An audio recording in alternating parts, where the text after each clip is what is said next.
વિસનગર તાલુકાના ગોઠવા ગામે મોકળિયા વીર મહારાજના મંદિર ખાતે ક્ષત્રિય ઠાકોર સમાજ એકતા સંમેલન ગોઠવા દ્વારા ભવ્ય સન્માન સમારોહનું આયોજન કરવામાં આવ્યું હતું।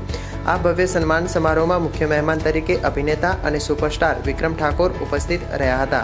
વિક્રમ ઠાકોરે સમાજને તેમને શિક્ષણ આગળ લાવવાનો તેમજ તેમને રાજકારણમાં આવવું હોત તો 2007માં આવી ગયો હોત તે અંગે તેમણે જણાવ્યું હતું। કોંગ્રેસ હોય દરેક નેતાઓ અહીંયા ઉપસ્થિત છે એ બહુ સારી વાત કહેવાય કે સમાજના લીધે પક્ષ જોઈ નથી એમને સમાજનું કામ છે, સમાજ માટે આવે છે એટલે બહુ સારી વાત કહેવાય। એમને આપણે તાળીઓથી વધાવી લઈએ।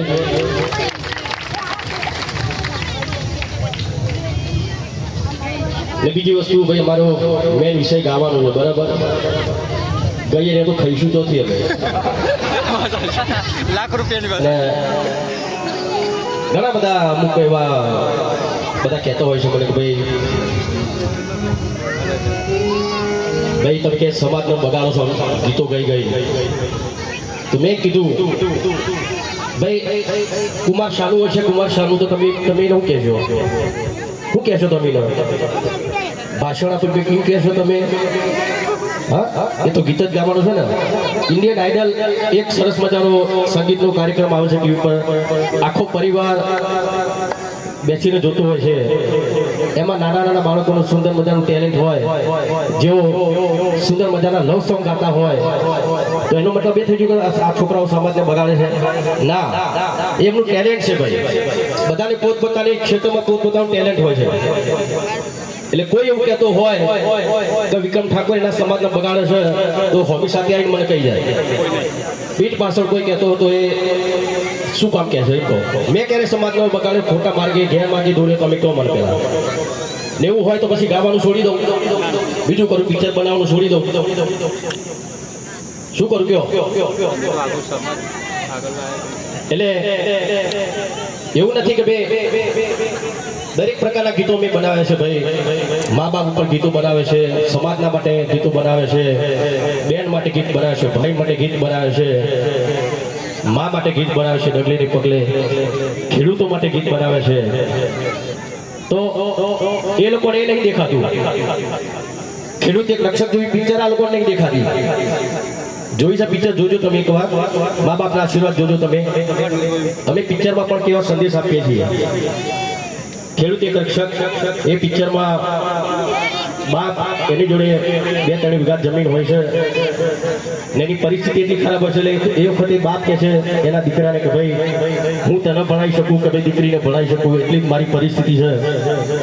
અને બાપ સમજાવે છે દીકરાને કે ભાઈ જો દીકરી ભણશે ને તો ભવિષ્યમાં એ કોઈ નોકરી કરતી હશે, કોઈ સારી પોસ્ટ ઉપર છે, સાસરી જશે અને કોઈ દુઃખ પડશે તો એ પોતાના પગ ઉપર ઊભી રહેશે।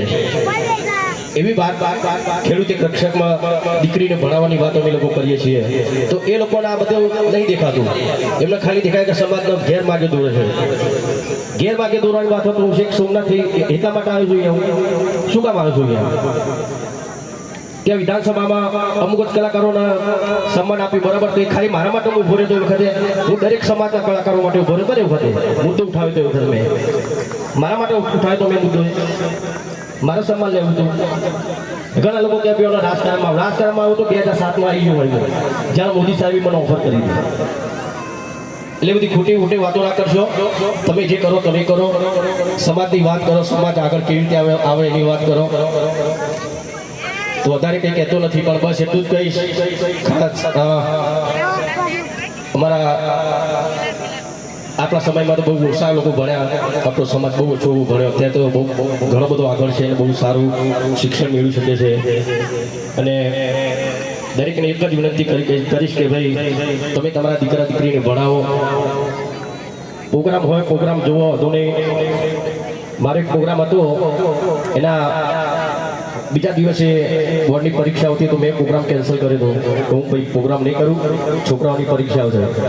એટલે ખાલી પૈસા માટે પ્રોગ્રામ નહીં કરતા એ લોકો, અને અમે સમાજના માટે ઘણું બધું કર્યું છે અને આગળ પણ કરતા રહીશું અને બધા સમાજના મોટા નેતાઓ આગેવાનોની પણ સલાહ લઈશું કે ભાઈ અમે યુવાન કેવી રીતે સમાજને મદદરૂપ થઈ શકીએ, અમે એવું જે શું કરીએ કે જેનાથી સમાજ અમારા કારણે અમે જે કહીએ એ પ્રમાણે આગળ આવે.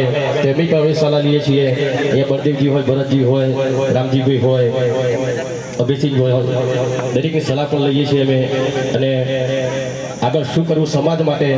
અને બીજી એક વાત, ઘણા બધા અમુક ફોટા વાયરલ થયા હતા જે શંકરભાઈ જોડે હોય કે સીએમ જોડે હોય કે ગમે તે જોડે હોય. તો મારો કહેવાનો મતલબ એક જ છે કે મને એ વખતે બોલાયો તો હું ફક્ત ને ફક્ત સમાજના સારા કામ માટે હું ત્યાં ગયો હતો. એમણે શું કામ મને બોલાવ્યો છે એ જોવા હું ગયો હતો. કોઈ ત્યાં મારું સ્વાગત કરાવવા નહોતો જો. બે વખત પણ મેં રજૂઆત કરી હતી, શંકરભાઈને રજૂઆત કરી, સીએમ સાહેબને પણ રજૂઆત કરી હતી અને મારી સાથે તારક ઠાકોર બહુ સારું ઓબીસી વર્ગીકરણનો મુદ્દો લઈને એને પણ હું મારી જોડે લઈ ગયો હતો. એટલે